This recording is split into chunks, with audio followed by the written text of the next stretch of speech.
They say Rome wasn't built in a day, but this is not quite what I was expecting. As the new governor of Latium, today we're tasked with turning this rubble and ruin into a new city. Just chop a few trees down, build a little bit of agriculture, maybe some industry, and with my excellent administrative skills, we should be able to get something done. And before we begin, thank you very much to Ubisoft for sponsoring today's Anno 117 video.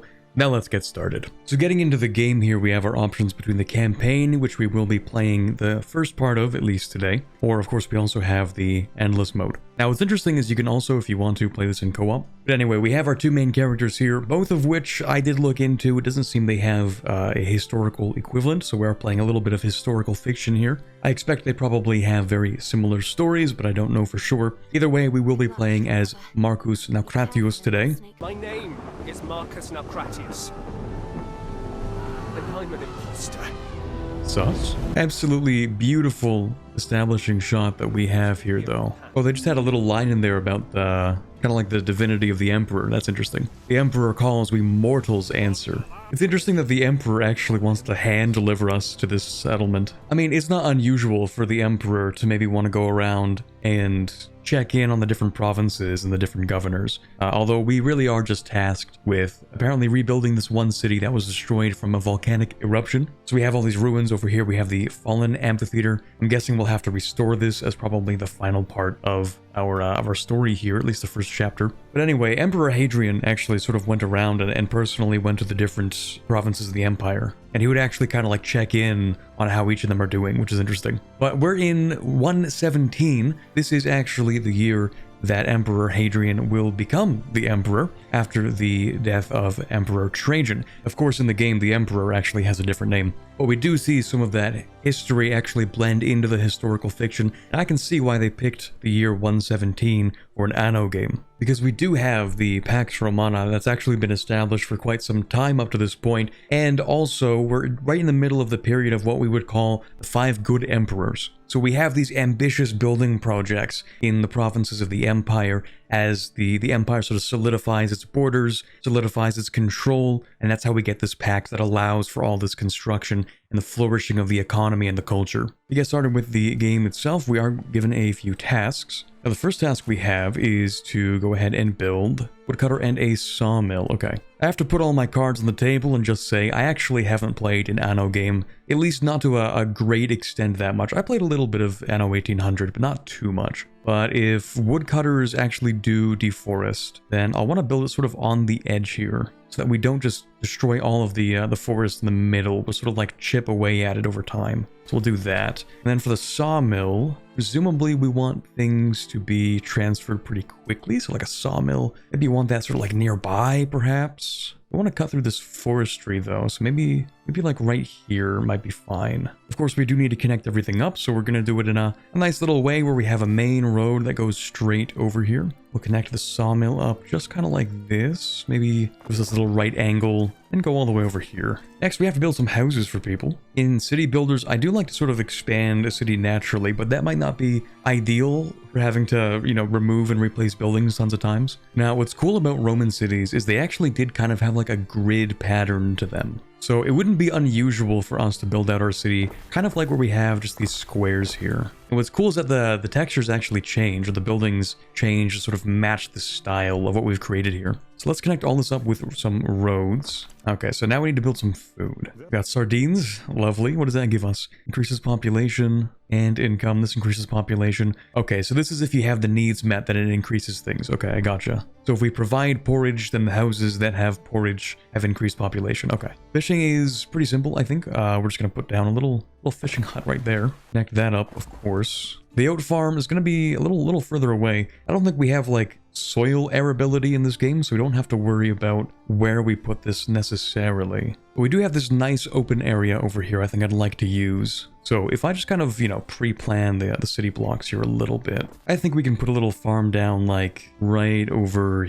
here. Does need room to grow, of course. We'll do that. We'll do this. Actually, we're gonna like replace that a little bit. There we go. Beautiful. That will need a road, of course. Oh, we have this guy. Hey, buddy. Recently celebrated his manumission. Well, congrats. You know what? Actually, I could buy that. Only 400 for 20 timber. That's a steal. I might actually have just gotten fleeced. I have no idea. So residents need things, okay? Okay, so we don't actually need to build both fish and the wheat, but that's all right. We're doing both anyway. Need a little balance in that diet, I think. I think we're gonna like separate out the markets and the industry and all that stuff. So we're gonna build some of that industry maybe on this side of the main road here. Dinner with the Emperor. We have like 7 people in this town. It feels weird to be invited when we're just like this guy. I guess we are actually the son of the governor of Egypt. So it's pretty important, but for sure, like, we have like maybe 40 people in this town and the Emperor's like, I'm impressed. Let's have dinner. Okay, yeah, we're gonna bring sardines. Maybe that'll make a little bit of a better impression. Okay, now we need to attract 12 liberty. Oh, I see. There's 1 person per residence. Okay, so we actually need to build more, I think. Yeah, we need 20 of them. That's cool. Okay, so we do actually need to build more of these. Unfortunately, I will be clearing some of this forest. Okay, we have new things unlocked. We have the markets, we have the tavern, okay. Oh, okay, so they have a radius. Maybe I can't actually build the market all the way up there then. Maybe I made a mistake. Okay, well, we're gonna put this here. That's fine. And then we'll have this on this side. And it won't interrupt the building too much. The grid's gonna be a little off, but it's fine. They also need fashion, okay. Tunics and paleos. Okay, so how do we do this? We need a hemp farm. Let's put that. I mean, over here is probably fine, right? Let's have it across from this farm. There we go. Seems good to me. And then the spinner. Oh, you actually have an area of effect. Oh, shoot. That's going to complicate things. Okay, this will go here. We also need the pastures. Okay, all right. Now, this building also has an area of effect. I don't know what that area of effect is. Oh, that's how far away these things can be placed. Oh, I see. Okay, actually, I wanna pick this up and move it. We're just gonna shift that over a little bit. And we're gonna build 1, 2, 3 right here. And then if I want to build more of them, what I'll do is kind of like this. We'll have like another one and then put down another 3 if we need them. We'll see. And then we'll just put down one of these, which fits very snugly in here. Alrighty, there we go. Alrighty, let's go talk to the Emperor. Absolutely insane ship, by the way. Having a pool in a galley is insane opulence. Like, imagine your job is to be one of the guys rowing. You just row around the Emperor on his pleasure galley. They probably got paid well. It's unlikely that they would have used galley slaves for this, I think. Anyway, damn, his town looks so much nicer than mine does. The lighthouse and everything. Meanwhile, we have like a couple planks of wood as our dock. What is that smell? Oh, Marcus, it's you. Oh, Thank you, I pride myself that'll on be the the sardines. I on thought. the musk.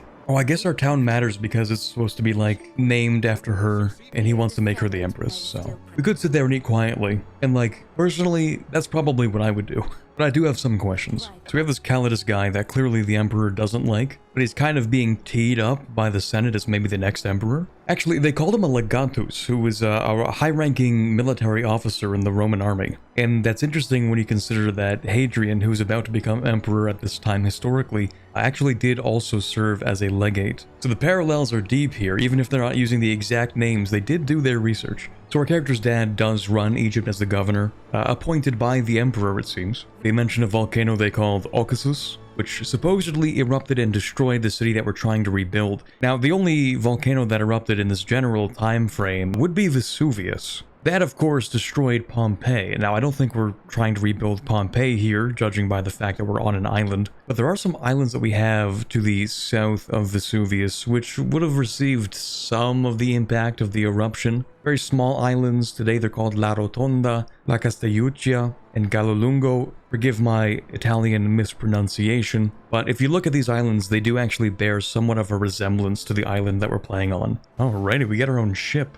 Sail back to Juliana. Oh, I see. Okay, yes, we actually do need to bring it over here. Gotta bring it all the way over here, I guess. Oh, there are so many things we can do for this. We can upgrade the ship. We can put cargo on it, move things around. I don't know if we'll get to that today. Okay, we gotta upgrade the city real quick. We'll start upgrading, like, I don't know if it really matters, but we're gonna upgrade everything sort of like between these two first. Okay, we have new options. Ooh, chapter 2, Julia's birthday. Oh, we have so many things to build now. Okay, so let's start with, we should build some terracotta tiles. We build them at a river slot. Oh, interesting. So we can put down a clay pit like right here. Charcoal burner, we kind of want that away from the city. We're gonna put that over here. I would like to remove these ruins actually. We also have a quest for that. So we're gonna build up this road right through here. I'm just going to have this kind of go around the forest. And then both of those are actually needed to build a tiler. And this area is definitely going to be set on fire, but it's better to have this area on fire than the city.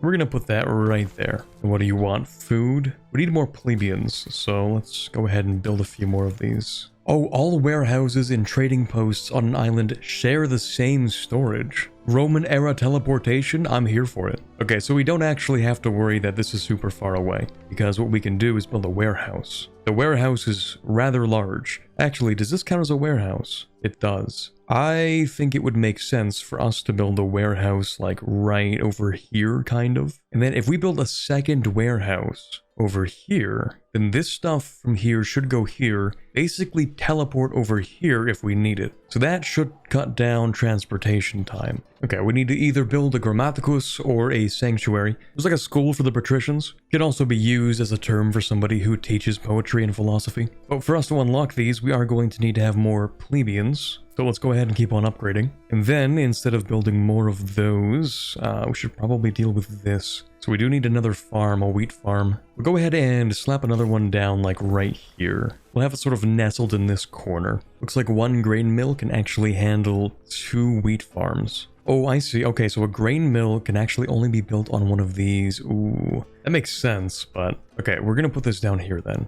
And I think it means we can actually put down a second wheat farm. We're just gonna make this look nice, really sort of build this area up as best we can. There we go. It's not perfect. It'll have to do. This bakery is a double-edged sword. We do get +2 income from every building, but also -2 fire safety. So let's just hope that things don't burn down. It seems like it might actually be a horrible idea, but if nothing actually burns down, then I mean, probably fine. I'll just put one down here. No warehouse within range. Okay. Well, that's too far away, it seems. Okay. We can build another warehouse. I guess here seems reasonable to me. And we'll build a little road here. And then in theory, we'd actually like to link this back up like that. That looks good to me. Now, we don't need another bakery yet, but I will plan to put another one here. Now, next we want garum. Slap down another fishery. And what do you need? Salt ponds. Yeah, this seems good to put down here. Now, we are being asked to build a villa. In these kind of city builders, I like to have the political center of power in the city somewhere up on a hill, as was the case many times throughout history. I think it would be nice to actually build one like right over here. Okay, originally I was going to have the villa up here because it's kind of like out of the way, but then I realized it also has an area prestige effect. So I might just pick this up and move it over here. Yeah, we're going to have that sit right here. Actually, I've changed my mind. We're going to have that sit like right here. Realizing that we don't ever seem to have enough timber. We'll have a second one of these. Now we'll get a warehouse like right here. Oh, here we go. We finally unlocked these public buildings. Okay, I realized that my economy was kind of horrible, so I had to fix a few things. We built a whole lot more families so we could solve like the labor shortage we were kind of having. Then I realized I forgot to connect this up, and I forgot to connect this up. Now we actually have some kind of income, which is good. We just have to make sure that the city doesn't burn to the ground. Seems simple enough. I have a little fire department here where I expect fires in this general vicinity. I'm just going to move this over a little bit. I do expect some fires over here. We'll actually have both these buildings. We'll just nestle them together in here. So, sanctuary first. Oh, we get to select a patron god. Okay. Like any patron god, some of them require research. Gotta discover new gods, it seems. So Ceres improves production of agricultural goods. Neptune is for aquaculture. Mars is for war. Okay, yeah, we have to actually unlock a few of these. Oh, there are so many of these. Okay, we'll go with Ceres. And Ceres is going to give us a shrine, more field modules, and storage limit on all islands. Interesting. Okay, so we're setting ourselves up here to not only have to build more garum, yeah, a lot more garum, but we also have to sail and pick up some awnings and drapes. All right, well, let's pick up the ship, take a look at what's over here. Okay, we can set up another shack here, and another 2 of these. Every time I build one, everyone hates it. Well, they do give me more money, so like, what are they gonna do about it? Oh, you know what? I should build a second one of these. I am capping my output for absolutely no reason. All right, let's pick these up. Request from the Emperor. We want 5,000 denarii. Yeah, okay, fine, whatever. Okay, we're in debt. That's great. We'll solve it. It's fine. Ooh, I don't actually have any garum. Why do I have no garum? Oh, you're not actually connected up to the marketplace. That would do it. Why am I not producing enough mackerel? What's the problem? You're producing no mackerel. You should do that, I think. I don't know why that was turned off. Okay, now we're making some real money. That's good. Okay, now we have enough garum. We'll throw that on the ship. Cool. And we have to set sail to the Emperor's Island. I guess it's his wife's island, isn't it? All right, let's drop that off. There you go. There's the awnings and drapes. And here's the garum. As noxious as I'd hoped. As noxious as I'd hoped. Is it really that bad? I mean, it is just kind of like brined fish, isn't it? Kind of messed up that we're made to do the Emperor's bidding. I mean, I'm a governor. I got things to attend to. And he has me preparing stuff for his wife's birthday. We gotta bring this ship back home. And we have to deliver some tiles. The only actual issue we have is that it just takes so long to move this ship. I guess we should also probably clear some ruins. Let's clear this over here. Maybe clear that too. Because this is nice and all that, but I might need to set up like a second town somewhere. Like up here. Oh, I did want to build this too, didn't I? There we go. Ooh, that's how we do research. Okay, I getcha. Oh, that's a massive research tree. Oh no. I have no idea what I want. Effect range of market? Sure. Alright, let's throw on, what is it, 25 tiles? Oh, just 20. Alright, off you go to the Emperor's Palace. What's next? He's gonna ask for like 20 tons of bread. There you go. Oh, another favor from you this time. Okay. Wait, find her daughter. If you can't find her, I don't know what my chances are. Oh, okay, that actually makes it a lot easier. Over here then. Oh, that's a new one.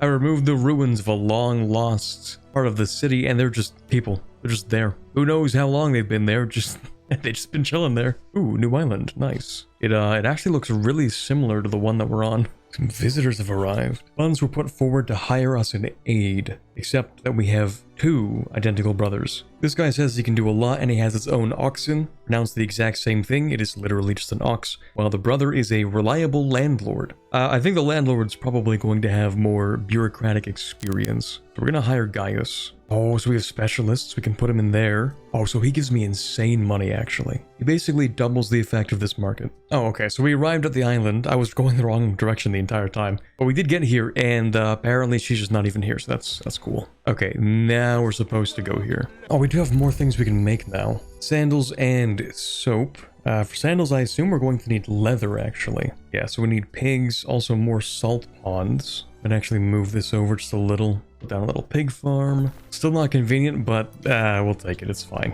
We do need 2 tanneries, so we'll slap those down with a little road that kind of creates a little sector for us here. And then we might actually require like 4 of these sandal makers because they take a long time to build stuff. We do need a second charcoal burner. We'll just slap down over there. And another pig farm, actually. Never mind how cursed this looks. We need the second pig farm here. And then with this being built here, the renderer being built. Yeah, there's no good place to build this. We're gonna put that out of the way. We are going to need 2 of them though. Lavender growers. How much space do we need for this? Oh, that's a lot of space. We're gonna put these all the way over here. Yeah, that's just one of them. All right, well, let's build that. Okay, well, soap's gonna be built over here's fine. I kind of hate how every other island here is completely aura farming on me. Like, look at this. Tell me this isn't actually insane. And then we go over to my island and it's just it's just nothing. Okay, here's her ship. I smell a little plotting afoot here. This harbor is so much cooler than mine too.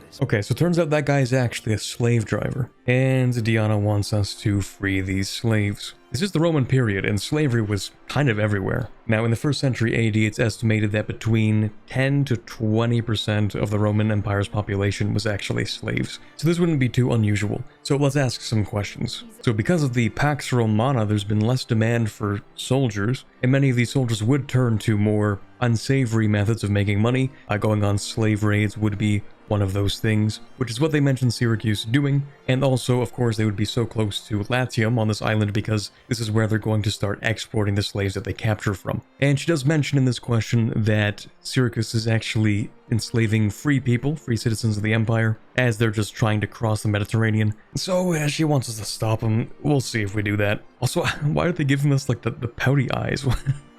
Why is he mogging on me? Look at those eyes. Okay, we'll do what we can. Just go to the birthday party. Oh, she really doesn't want to go. I don't know what the outcome is. I'm just gonna say you should go and we'll fix this later. Don't worry, I'll handle it. I'm not gonna do anything. Okay, she accepts. Let's go to the party. Oh, hold on. Yeah, you have to like actually escort. There we go. Maybe sometimes it takes a terrible parent to produce the enlightened child. Do you have any idea how that sounds? Oh, I am not the Riz Master. Well, anyway, we have a party to attend. Tell all the people She is no child of mine. Oh, she's chewing him out. Oh, throw something. Dare talk about my son. It wasn't my fault he died. But all you did was carry on and lily-by on while Mother cried. Oh, it's getting personal. This- Oh my god. Oh, it's cooked. Maybe I shouldn't have brought her there. You know, I don't think I realized just how unhappy people are. And a really large part of that is that people just don't like living near these things. So maybe it'd be better actually if I put it down in a warehouse here. You make less money, but people are happier. People also want a festival.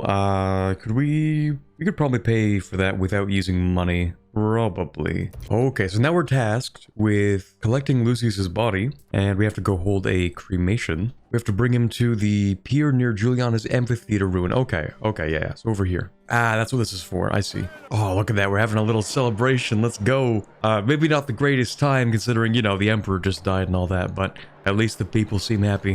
We're gonna light it in the amphitheater. Okay. So we have to build a few ornaments. Sure. There we go. We'll build them a little site here. What's interesting is that the Romans actually practiced both what we would call inhumation, which is just burying, and also cremation. But cremation actually became a lot more prominent throughout the mid to late Republic and into the first 2 centuries. Even though cremation was far more expensive than burying somebody, and oftentimes the amount of wood you would need to cremate somebody was very expensive, which maybe was one of the reasons why it was favored among the wealthy, because you could have a very easy cremation if you were wealthy. You could obviously afford that wood, so maybe even in death it was a part of a status symbol. I don't actually know though. Have her descend onto the island. There we go. We select the pyre. This pyre actually looks, I think, relatively simple for an emperor's funerary pyre. I think they would have been larger, sometimes actually encasing the emperor within so you couldn't actually see them. And once emperors became deified, actually, they would trap an eagle inside of the pyre and then release it on cue to sort of transport the emperor's soul to heaven. If they did put an eagle in here, they forgot to take it out. Alright, funeral's over. Now we do need to figure out what's going to happen to the empire. Let's hear some news. Oh, can't be that bad, can it? Oh, that's pretty bad.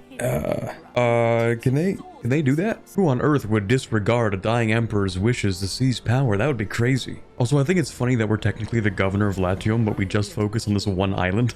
Like, we don't care about the city of Rome. Oh, okay, so we get to decide between these two now? I've been exiled to die in the north. What? Wait, we're being sent to England? Oh, no. Please, anywhere but there. Okay, so I have to turn in my ship to this guy, too. I have to build a shipyard as well. Oh, okay. Yeah, I guess we can do that. We do have to build a few things, so we do need another hemp farm here. We'll just put one down right next to the other one. That's cool. This is going to be really cursed. Don't worry about it. Yeah, we'll build 2 rope makers over here. I don't know if we need 2. I'm going to build 2. And we do need more sheep. And then we'll make a couple of sails. That should probably do it. Letter from my father. We are praetor now. Oh, okay. I must have missed that. Praetor basically just means we're like an administrator. I think at this point there were only a total of 16 praetors in the entire empire. Originally there were 12 under Augustus, and then Tiberius changed that later. Not sure what I'm supposed to do with that information, but thank you, I guess. There we go. And then I have to hand over my flagship, of course. Yeah, there you go. He wants us to collect the elephant. Oh, that's